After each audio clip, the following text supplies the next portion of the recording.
Hi, everybody. We're glad you're here. And more importantly, we're really glad that Len Campanaro is here today to once again give us some information about animals. And if today's animals, Len, I had to say, I've heard of the cheetah. I've heard of the pronghorn, I think, but I have no clue what a dire wolf is. So I'm looking to be educated. Please turn off your cell phones, everybody. Take it away. Thank you, Mike. Good afternoon, everyone. Thank you for having me.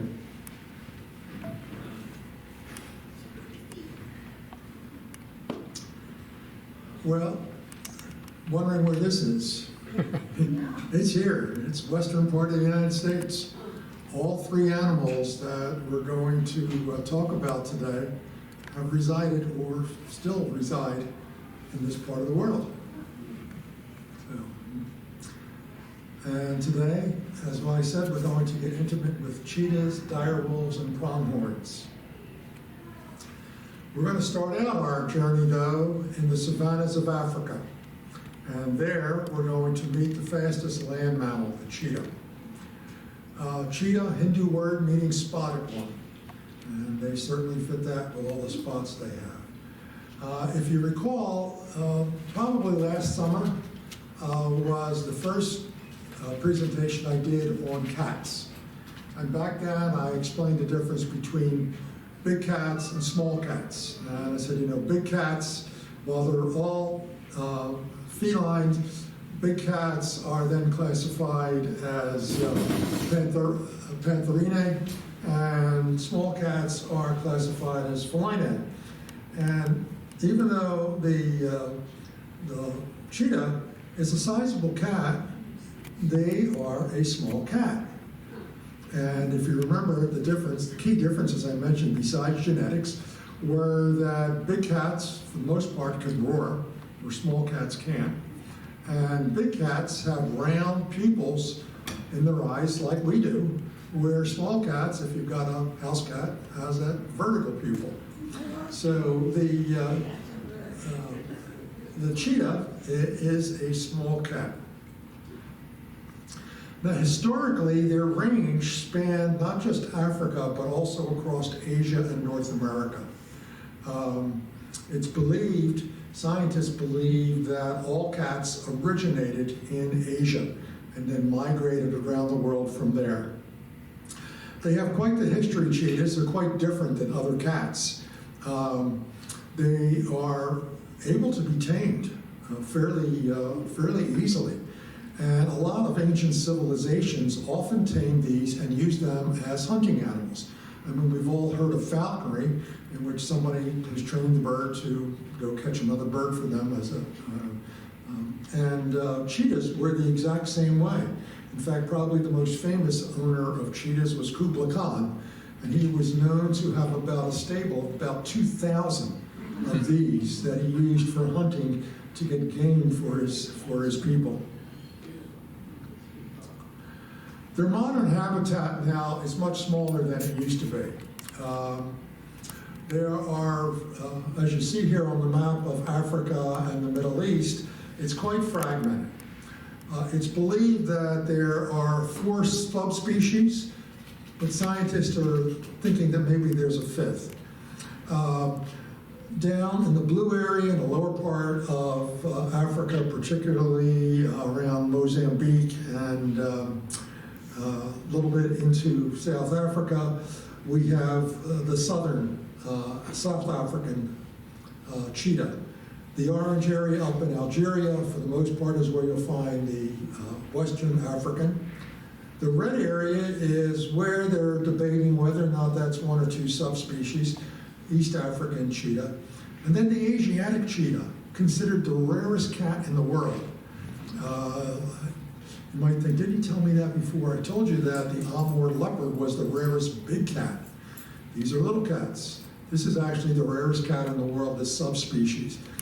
In 2022, the last official census done in Iran, there were only 12 of them left. 9 adult males and 3 adult females. As far as the type of habitat they like to live in, it's basically semi-open country, savannas, where they've got some wooded cover, some brush cover. These animals can survive at quite a wide temperature range in a very arid area, anywhere from a minus 32 to plus 113 degrees. And we'll talk a little bit about that. Characteristics: they are runners, not fighters, okay? They really don't have the muscle mass that you think of like a lion or a leopard in Africa would. And they're very well designed for having to adapt in an environment where they've got these apex predators also in their backyard. Where lions and leopards are typically nocturnal hunters, maybe at the beginning and end of the day a little bit. These primarily are going to be all daytime hunters. So as a daytime hunter out on the savannah, it's bright. You're going to have a pair of sunglasses. Tear lines, as you can see here in the upper picture, there's black stripes that come down from the inner corner of the eyes out to the outer corner of the lips, just like we see with a lot of sports ball players will put in there to cut down the glare of the sunlight. And these are called Serengeti sunglasses. They have a rather small round head, all for aerodynamics, a slight build, narrow chest and waist. You can see that really well in the bottom picture. Males weigh up to about 140 pounds, okay? If you're trying to remember, what did he say a cheetah was? Not cheetah, excuse me, a leopard was. They can go between about 100 and 200, depending on subspecies. Their spine flexes up and down as they're running, and I've got two great pictures on another slide that will show you just how that works. Legs are very long, they're slender, small feet with really rigid, hard foot pads for great traction and gives them speed. Now, if you remember when I gave you the general's talk about cats, I said that cats have very flexible ankles and wrists, and that enables them to be excellent climbers. Not this cat, because I told you back then I had an exception to tell you about. This is the exception. And cheetahs, their ankles and wrists are locked, which is, if you're going to be a fast runner, you don't want to sprain an ankle, okay? Or sprain a wrist, because you're relying on running. So they can do some climbing, but they're not great climbers like the other cats are. Cats, typically, their claws retract. Not cheetahs. They're only partially retract. They serve basically as cleats, so they rely on speed for survival because they don't have all that muscle mass. So their claws are always out, ready, dug into the ground so they can take off really, really quickly. They do have a rather large dew claw, and you can see that here. You're going to find this on cats all the time, but theirs is a rather large one. And that is because, not being a big, powerful cat that would normally pounce on top of their prey, and take them down from the back of the neck, they're going to use this dew claw to trip their prey. And I'll show you a picture of that in the coming slides. Their tail is very long. It works as a counterbalance when they're running, and you'll see why that is. And just like when we talked about something else with large nostrils and lungs and heart. Okay, but I'm blanking on what that is. But they have a rather large nostrils, lungs, and heart to bring in a lot of oxygen. I mean, think about it in our younger days when we ran. We were really inhaling and exhaling, bringing that extra oxygen to our blood system to enable us to get better speed. So they come pre-equipped as compared to other cats, very large in this area, and to accommodate that, they have smaller upper canines. It gives them more room then in the upper part of their snout for those large nostrils. Their coats are spotted, as we can see that. Remember, I talked about leopards have a broken rosette and jaguars have a broken rosette with a spot inside. These guys just have solid spots. And if I shaved the cat, they would still have spots underneath, okay? They typically have more than 2,000 spots, okay? I didn't believe that. So one day I had a youngster say to me, I always ask kids, do you have any more questions about the cats? And so I said, how many spots did he have? I didn't know. So I looked it up and it said 2,000 to 3,000. I didn't believe it. So I went and I got myself a good picture. I counted the spots and then I doubled it. So. Now, in some litters, and this occurs in Zimbabwe, the only place it seemed to occur, in some litters, one of the kits, okay, will be what is called a king cheetah. It is a genetic anomaly, it's a recessive gene, and what it does is it causes those spots to become elongated, as you can see here in this picture, and then the spots going down the spine almost become one really long spot. Their fur is a little bit longer.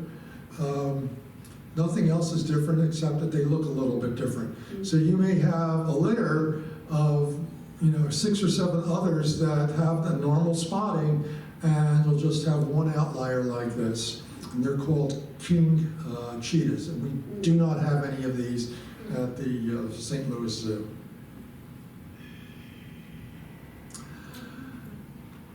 They're mostly solitary. They're in that sort of no man's land between lions who live in prides, and most other cats are completely solitary. And the reason is that typically in a litter, all the males born in that litter will often stay together in what is called a coalition. And they do that to control the territory so that they eat better and have a better chance for survival. Females are not territorial. Males are territorial. Females will have ranges that will extend over the territory of multiple males, okay, typically. If you remember when I talked about tigers, it was the reverse. The males had a number of females who had territories across his range. So this is the reverse. So we see here then what a coalition of male cheetahs might look like as they're on a hunt in the middle of the day. Female solitary except with their young and except when breeding. Not all males stay in a coalition. You do have some which will be nomadic, but for the most part, a lot of them stay in a coalition. And at the St. Louis Zoo, we do have a small coalition of brothers who were born at the St. Louis Zoo there. Range size is going to vary. It's going to depend on prey density for any of the animals. They are inactive at night, unlike most other cats. They're going to hunt mostly in the morning and at dusk. They want to be doing that when lions and leopards and hyenas are not around to steal their prey. They're usually, if they go up in a tree, it's not going to be very high in a tree because they're not good climbers. They're usually going to find something like a termite mound or some type of rise in the terrain to peer out over the terrain and look for their prey. So they're mainly hunting by sight. And their prey that they're going to look for, no matter what species that they're going after, they're either going to go after young or old. They can't run as fast anymore, or somebody who wandered from the herd, that they can isolate them. So as you can see here, we've got a cheetah in the upper picture who's getting ready to pounce. And they're going to crouch and creep up in a semi-crouch fashion to within 50 yards. Think back to what I talked to you about the other cats. Lions, tigers, leopards, they have to get within 5 yards because they run only as fast as their prey runs. And sometimes they get some prey that run actually faster. This guy doesn't have to get that close, 50 yards, because he runs twice as fast as everybody else, okay? So the chases normally last only about 20 or 30 seconds. But if you can outlast him stamina-wise and evade him for 300 yards, you're safe, because he's completely exhausted. They only can run at that speed, at their 65, 70 mile an hour speed, for about 300 yards or 3 football fields. If they've done that, basically it takes them about 20 minutes to recover, okay? But they have a much better hunting success rate than lions, leopards, and tigers. Those animals are like 20 to 30% success rate. These are going to be about 50% success rate. Now, when they're running, all 4 feet are off the ground. They're airborne more than 50% of the time. And you can see that in both pictures here, you know, with their stride. When their stride is completely extended, all 4 feet, and even when it's underneath them, their legs are underneath them as they're galloping forward, all 4 feet are off the ground. So if the prey turns when all their feet are off the ground, you would think that they have trouble keeping up with them. Well, 2 things work for them.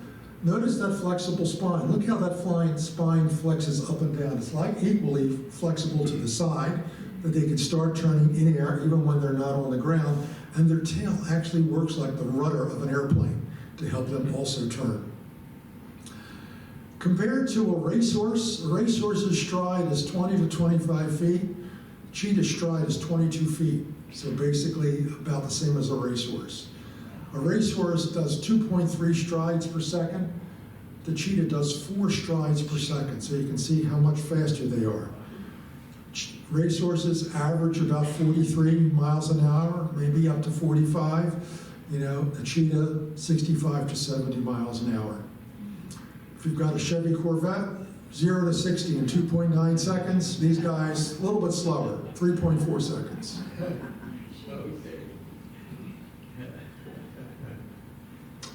Now, the pictures I mentioned to you about reaching out when they're chasing prey, they'll reach out with one of their forelegs and using that dew claw, hook the hind leg and trip the animal and quickly turn around and come back to the animal and either bite the underside of the neck, you know, to suffocate. They might have to hold that for a while. Or if it's a small animal like that one, they actually will put their mouth over the entire muzzle of maybe that small gazelle and suffocate them to death. And they're very, very adept at doing this. They have to eat very quickly, and that's before other predators arrive. They might run into a pack of hyenas. Hyenas are bigger than they are. Hyena can be as much as maybe about 180, 190 pounds. They're only 140. Leopards are stronger. Lions clearly bigger. Or they can run into a pack of, say, painted dogs. There'll be 40 or 20 to 40 of those, so they would outdo them. So in this case here, a lion's come along. These two are eating. The color isn't that strong here, but you can see that there's actually blood on the muzzles of the 2 cheetahs as the lion interrupted them. So they're not strong to fight. They'll sometimes bluff about it, but they rarely will fight. The most likely time you'll see a fight is a female with cubs. The food is important for her survival of her young. So remember, small cat can't roar. They do have vocalizations as part of their greeting. Chirping is just a hello amongst them. A mother will yelp to call her young. They'll purr. Basically, it's playing and cheek rub, greeting someone. The males do what is called a stutter bark. It's very unusual. It's literally small barks that are quick and repetitive. And he does that when he detects the scent that a female is in estrus, and that causes her to ovulate. And the 2 of them will likely breed after that. But that's the only time he does it. I can't imitate it. I'm not even going to try. So, and they'll do some growling to defend their kill. That's their vocalizations. They do also scent communicate like other cats. In this case, it's mainly the males doing it. They're territorial. So, they're either going to spray with urine on a tree, as you see here, for claw marks on a tree or on the ground, and that's going to convey their identity and their status and what their reproductive state is. And females are only going to do it that she's probably going to urinate when she's in estrus, advertising for a male. Nomads tend to try to remain conspicuous in an area because they're not looking to get into a fight with anybody. Their diet is quite varied. They tend to go after gazelle, as you can see here, impala, springbok. The wildebeest would be too big for one of them to take down, so that's the situation where you would get a coalition taking down a large wildebeest or a warthog. Now, animals have different things that they go after when they want to chow down. This one always is strange to me, where they go after the large muscle groups. They go for the limbs, the back, and the neck. If you remember when I talked about jaguars, in that case, they go after the heart and the liver. It kind of makes logical sense to me, but this one was always strange to me. They're going to eat about 30 pounds at a time. They typically don't return to their kill. Basically, some scavenger's going to find it, so they don't go through the trouble. However, a female, she's got young. It can be hard to capture something because she's got to keep an eye on the kids while at the same time she's out trying to get food. So she may bury some leftovers and go back and get that if she's not successful. They do drink water, but in dry conditions, they can survive on the blood of their prey.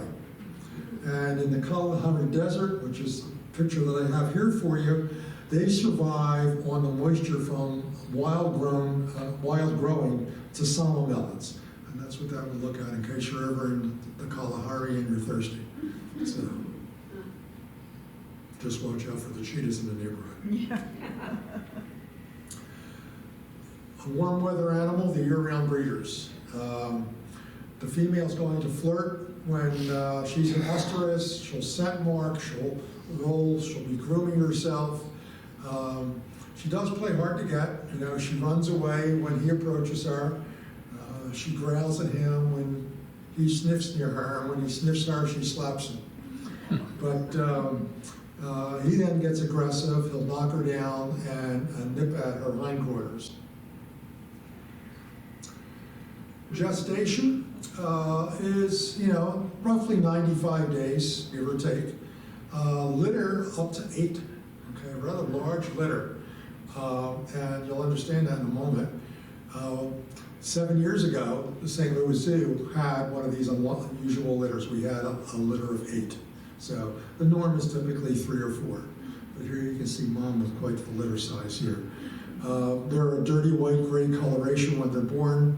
Mother Nature always gives young much more camouflage. She's got them eating meat by the time they're 2 months old. They're weaned at 4 months. And by the time they're about 9 months old, she is bringing prey, small prey for them to practice on. As you see right here, we've taken a young gazelle and brought it there for them to start learning.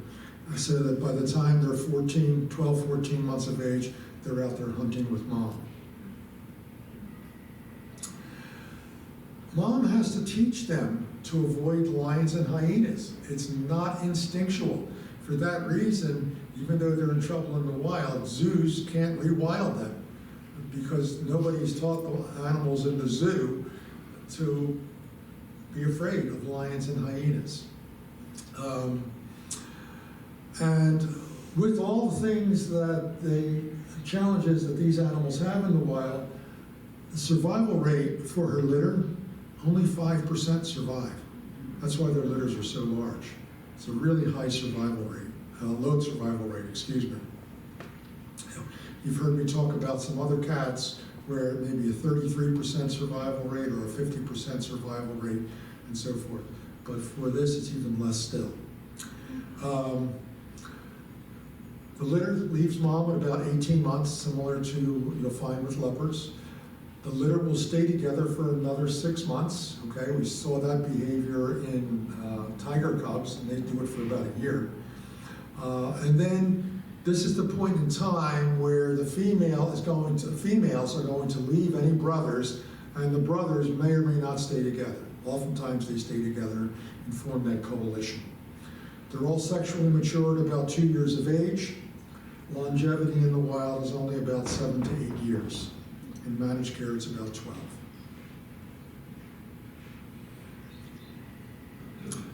The International Union for the Conservation of Nature classifies them as vulnerable, which is a step away from being endangered. Their population at the turn of the last century, 1900, roughly 100,000. Today, it's roughly 8,000 and declining. As I showed you on the map earlier, habitat is quite fragmented from habitat destruction, converting grounds into farms and grazing lands and so forth. They also face prosecution, or persecution, I should say, from ranchers who don't want them going after their livestock herds. And they also suffer from the illegal pet trade. As you can see here, our Middle Eastern friend has one for a pet in his car, just like you might have your dog riding in the front seat next to you in the car. A lot of problems with predation of the young in the environment they have from leopards and lions and hyenas and so forth. And they also suffer from a problem of natural poor genetics. The species almost went extinct at the height of the last ice age, and only a small population survived. And for that reason, the genetic pool is not very strong for these animals. But as always, there's help with the hope with help from all of us.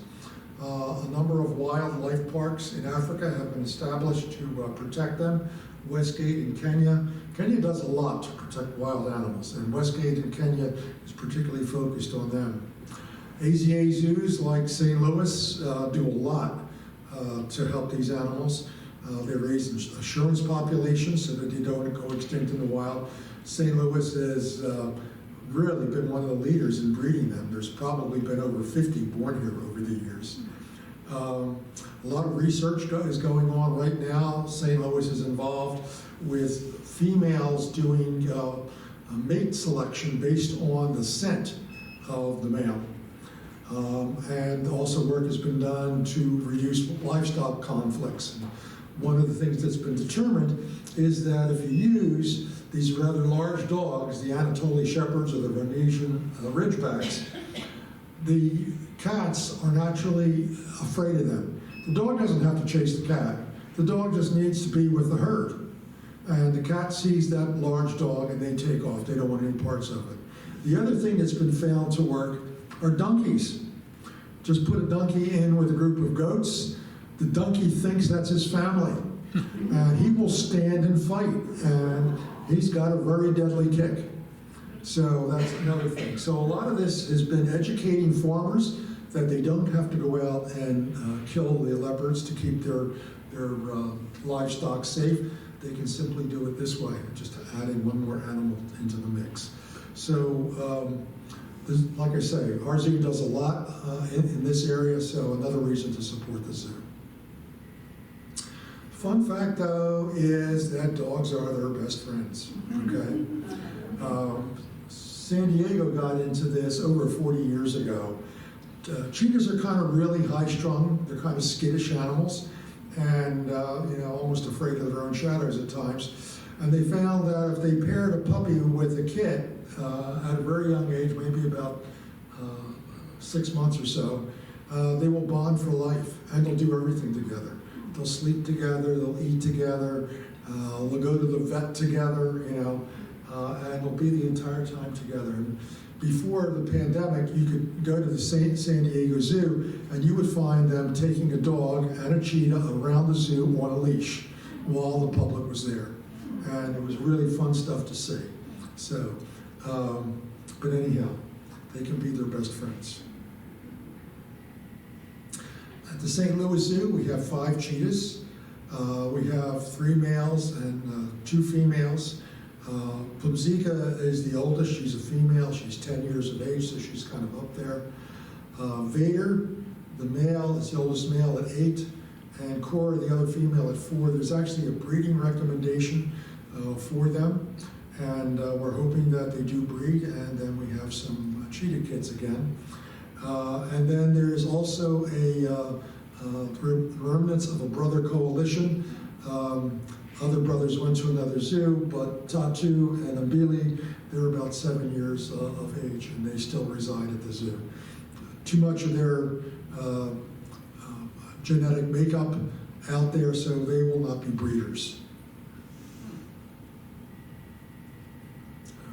I think I've talked to you about the species survival plan, haven't I? If not, it's upcoming, but I know it's in one of my presentations. I'll be talking to you about the species survival plan, how they track the genetic relationships of the animals in the zoo. It's a fascinating talk. So it's one of my talks that's coming up. Okay, we're back in the USA. Okay, and there we're going to meet the American cheetah. They went extinct about 10,000 years ago. They diverged from pumas. Pumas have no spots. And this is the strangest thing to me. Pumas have no spots. These guys have all these spots. I guess they got them all. And pumas existed, okay, because they originated in Asia. They existed both in Asia, Europe, and the Americas. However, scientists can't agree where cheetahs originated from. Since it's agreed that they diverged from pumas, they haven't figured out whether that divergence occurred when pumas had come to North America or whether they were still in Central Asia and Africa. So that is a disputed item. But one way or another, the cheetah made it to North America via the Bering Land Bridge. It used to be 1,000 miles wide and dry. When they lived in North America, their range basically extended from Florida to Pennsylvania, west towards Wyoming, and down towards California and northern Mexico. You'd find them in coastal savannas, forests, Grand Canyon. Their remains have been found in the Grand Canyon through various mountain valleys and rocky slopes. A little bit bigger, about 160 pounds, okay? Had a more robust body. And this is just basically an artist's concept based on the bone structure. They were fast runners. They were the fastest at their time, but it's believed that not quite as fast as the modern day cheetah because they were heavier. Their main predator was the American lion. I talked to you about this previously. They were about 25% bigger than the modern day lion. They preyed on mountain goats, sheep, horses, and pronghorn. Okay? Dire wolf also lived in the same region. Now, haven't heard of this. I hadn't heard of it. Why? They went extinct 12,000 years ago. Okay? Now, cats originated in Asia. Canines originated in North America. Okay? They originated in North America. All canines originated in North America about 10 million years ago. They migrate to Asia, Europe, and Africa. Wolves did not originate here. Wolves evolved from canines in Africa, and they migrate back into North America about 2 million years ago. And then scientists traced the earliest dire wolf remains back about 300,000 years ago in North America. There's a skeleton of one from a museum. They range southern Alberta, Canada, down to the northern parts of Bolivia. So they were extremely flexible in the type of environment that they had. There were two subspecies, one in the eastern part of the United States, one in the west. The ones in the east were bigger. They were about 160 pounds. So similar weight as that American cheetah. They're slightly larger than the modern day gray wolf, which is one of their relatives. More powerful jaws. Based on jaw structure, it's believed about 30% more powerful. But they weren't as strong as the big cats that we had here. The big cats we had here were the American lion and the saber-toothed cat. They had good running endurance. Remember, the cheetah doesn't have good running endurance. 300 yards, he's done. These guys have good running endurance. Age-wise, longevity was estimated to be 6 to 8 years. They lived in large packs, but they were believed to be monogamous within the pack. So so that there was little male competition for the females. And how scientists figure that out is they look at the teeth of the males versus the females. And in species that they see that the teeth are the same size, they basically in modern times can know that there isn't a lot of competition between males to find a mate. And that's what they find here. Normally, where there's going to be a lot of competition, the male teeth are going to be bigger than the female teeth. It's believed that to subdue the large prey that existed at the time that they were here, they made many sort of small, debilitating bites, which is not unlike that we see with peanut dogs in Africa today. Chief competitors for prey, I mentioned these before, the saber-toothed cat and the American lion. They were not a specialized predator. They basically went after anything, but their prime thing that they went after were horses, okay, that lived here. I don't think I've covered horses. No, I know I haven't covered horses with you, but we think about the Spanish bringing the horse to the Americas. The Spanish brought the horse back to the Americas. All horses originated in North America, and they migrated into Asia and Europe, okay, millions of years ago across that Bering Land Bridge. So we had horses living here even before the Spanish showed up. So they primarily went after horses. They went after sloths. We think of sloths as these small, cuddly-looking animals hanging in trees. Back then, sloths stood 6 and 7 feet tall. Okay, I'll give you a picture of them. They're rather large animals. Camels were likewise here. Okay, they originated in North America. And if I haven't talked about that, I will be talking about them. Longhorn bison, they migrated here from Asia. And then mastodons, likewise migrating here from Africa. And the other prey was pronghorn. Okay, so you can see where the theme of this is all going. Pronghorn, let's talk about them. This is in Yellowstone. And this is a small herd of pronghorn. Pronghorn are the second fastest land mammal, only outrun by cheetahs. Before Europeans started hunting everything to death in North America in the 1800s, there were 35 million of these animals here in North America. Okay, we were very, very rich in fauna. Sometimes they hear, why don't we have all the fauna that Africa has? We used to, is the answer. By 1915, we're down to 13,000. Today, because of conservation efforts in the United States, there's almost 1 million of these. Most of them are going to be found in Wyoming and Colorado. There are 3 subspecies. The 2 down in Mexico, the Sonoran and the Baja, are listed by the IUCN as endangered, and the ones in the Americas have made a significant recovery and are classified as least concern. So their modern ranges look like this. The yellow area that you see there on the chart, that was what the range looked like in 1976. It has become somewhat fragmented since then to that sort of pinkish color that you see there. They basically like grasslands, scrublands, temperate deserts they're fine with. Treeless, flat terrain is what they're looking for. They'll go to elevations about 6,000 feet, and they usually like to be reasonably close to water. Some people call them pronghorn deer. They're not related to deer. They're not related to antelope. Genetically, their closest relatives are giraffes and okapi. Weight-wise, about 130 pounds, so a little bit smaller than the 2 competitors that they would have had here. Males slightly larger. Males have more pronounced horns, get out about 19 inches. Females much smaller.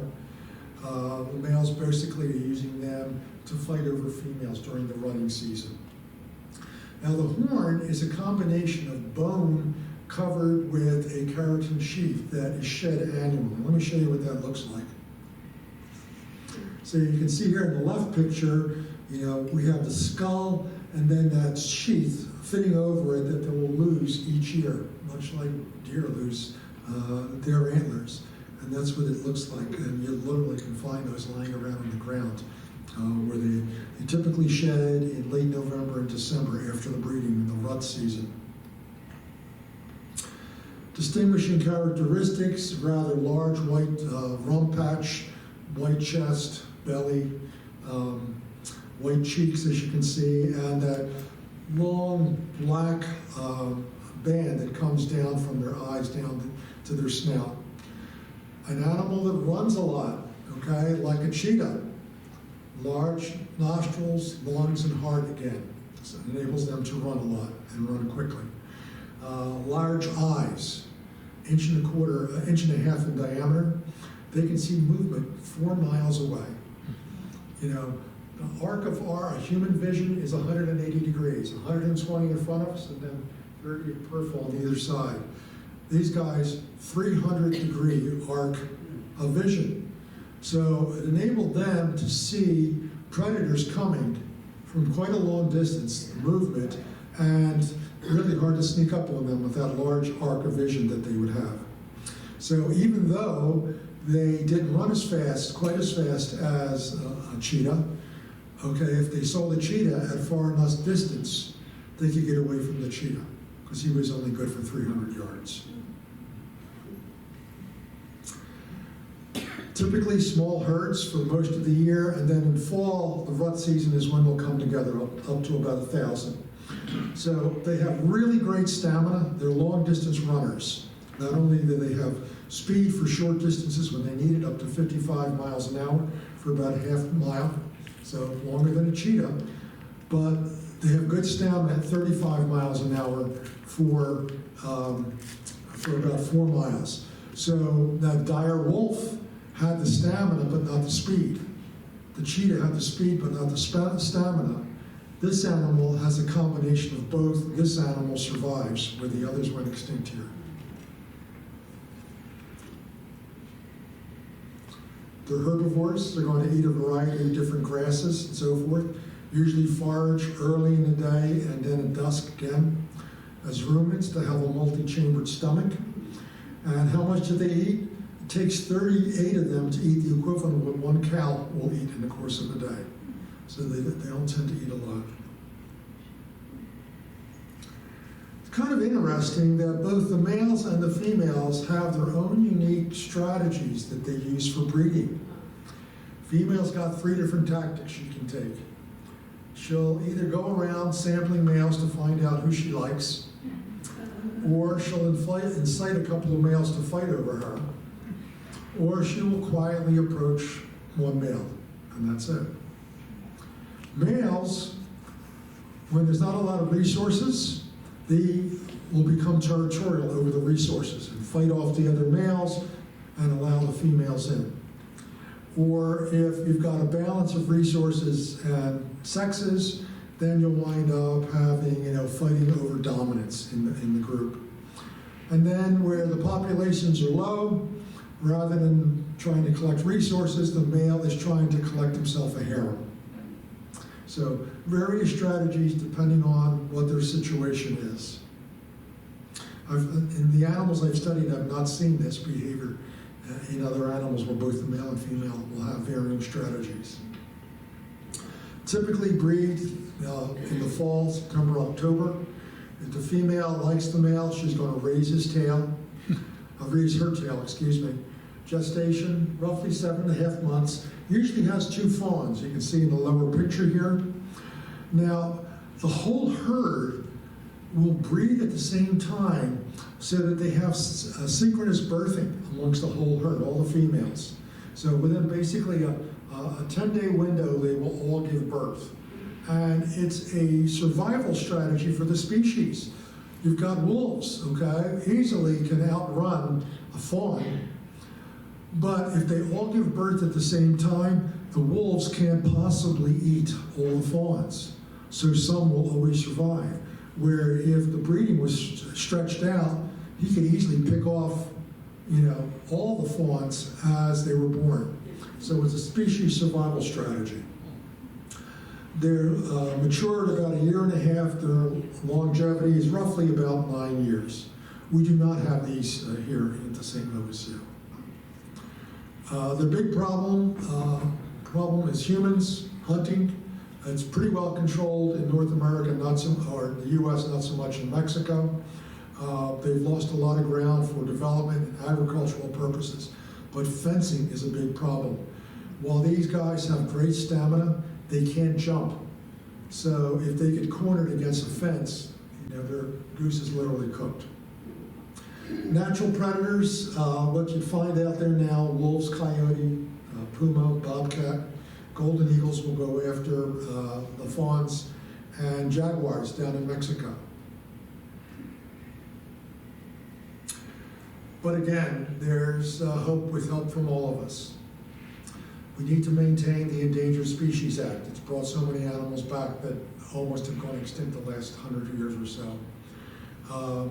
Need to continue good conservation practices. In North America, where they're found, the people who live there have gone into fencing modifications, raising up that lower bar or the lower barbed wire so that the animals can slip underneath and not get trapped there by predators. Strict hunting permits, just like you have in the East for deer, only being able to take so many. The same thing. It has all worked, and it has brought their population back in North America. Breeding plans have been set up in Mexico, and zoos that are involved with these species also work with the Mexican conservation organizations to help breed them, bring them back down there. So while we don't have any of these animals here, we do similar projects with other animals. Eventually I'm going to be talking with you about white antelope, known as addax. And the zoo does something similar for them in breeding them and putting them back in the wild. So again, support our zoo. Thank you for listening. Questions today?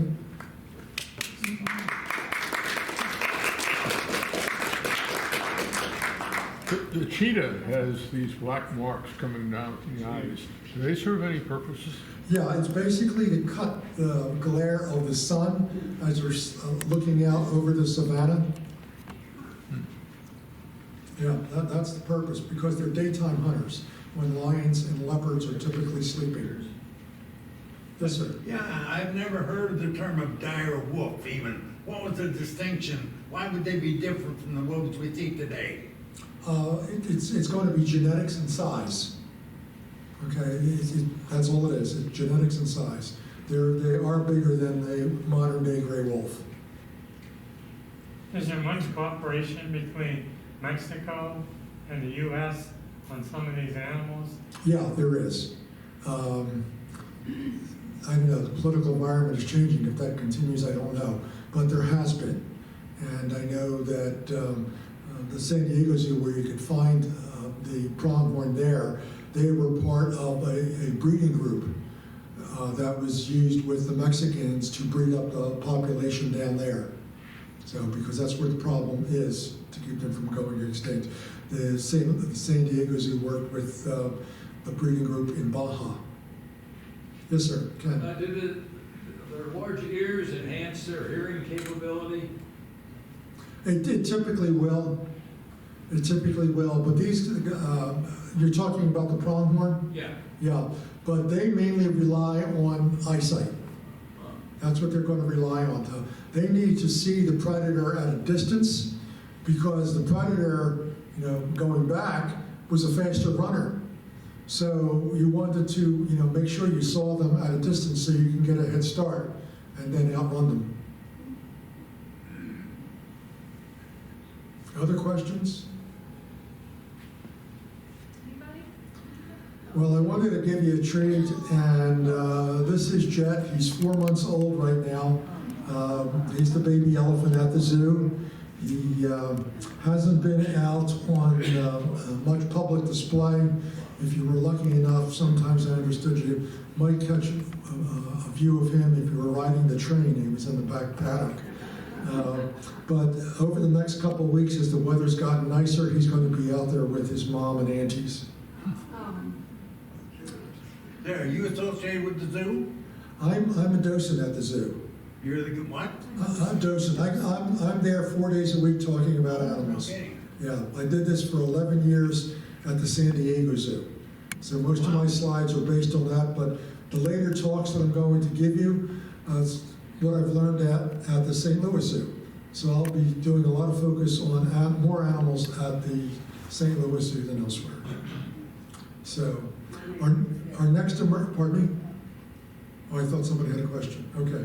Our next immersion is going to be polar bears, and this is a picture of the two juvenile polar bears that just came to the zoo, Khalik and Kalu.